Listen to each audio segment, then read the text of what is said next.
ডিম থেরাপি কিন্তু চলছেই। তোলাবাজি সহ একাধিক অভিযোগে তারকেশ্বর পুরসভার প্রাক্তন চেয়ারম্যানকে ডিম চুড়লেন স্থানীয় বাসিন্দারা।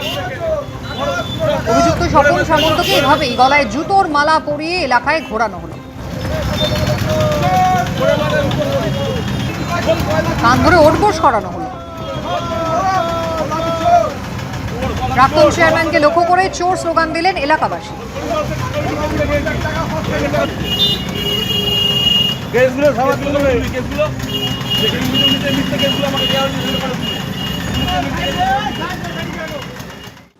মেধাবী ছাত্রছাত্রীদের জন্য একাধিক ঘোষণা হলো প্রথম বিজেপি সরকারের প্রথম বাজেটে। সরকারি ও সরকারি সাহায্যপ্রাপ্ত কলেজগুলির যেসব ছাত্রছাত্রীরা প্রতিযোগিতামূলক পরীক্ষা দিচ্ছেন তাদের এককালীন 30,000 টাকা অর্থ সাহায্য দেবে রাজ্য সরকার।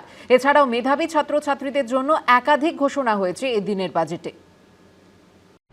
রাজ্য সরকারি চাকরিতে 1 লক্ষ শূন্য পদে নিয়োগ, তাতে মহিলাদের জন্য 33% সংরক্ষণ। বেকারদের ভাতা দিতে ভরসা কর্মসূচির পাশাপাশি রাজ্য বাজেটে মেধাবী ছাত্রছাত্রীদের জন্য সোমবার একাধিক ঘোষণা করলেন অর্থমন্ত্রী।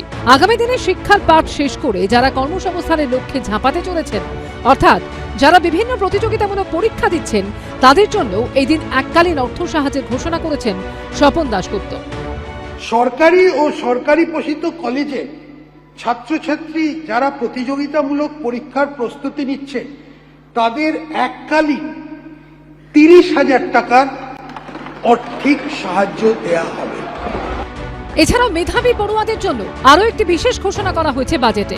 মেধাবী ছাত্রছাত্রীদের বিশ্বমানের শিক্ষা গ্রহণ উৎসাহ দেওয়ার উদ্দেশ্যে যে সকল ছাত্রছাত্রী বিশ্বের সেরা 100টি মানে কিউএস ওয়ার্ল্ড ইউনিভার্সিটি র্যাঙ্কিং অনুযায়ী আন্ডার গ্র্যাজুয়েশন বা মাস্টার্স কোর্সে ভর্তি হবেন, তাদের সম্পূর্ণ টিউশন ফি ও স্বাস্থ্য বীমার খরচ বহনের জন্য একটা স্বামী বিবেকানন্দ মেরিট স্কলারশিপের প্রস্তাব আছে। আন্তর্জাতিক স্তরের পাশাপাশি জাতীয় স্তরের শিক্ষা প্রতিষ্ঠানের পড়ুয়াদের জন্য রয়েছে আর্থিক সহায়তার ঘোষণা। জাতীয় স্তরের শিক্ষা প্রতিষ্ঠানে আন্ডার গ্র্যাজুয়েশন ও মাস্টার্স কোর্সে যে সকল মেধাবী ছাত্রছাত্রী ভর্তি হবেন তাদের টিউশন ফি নির্বাহের জন্য আর্থিক সহায়তা দেওয়া হবে। এই উদ্দেশ্যে আমি 100 কোটি টাকার বরাদ্দ পাচ্ছি। সব মিলিয়ে মেধাবী পড়ুয়া এবং চাকরি প্রার্থীদের জন্য একাধিক ঘোষণা করল নতুন রাজ্য সরকার।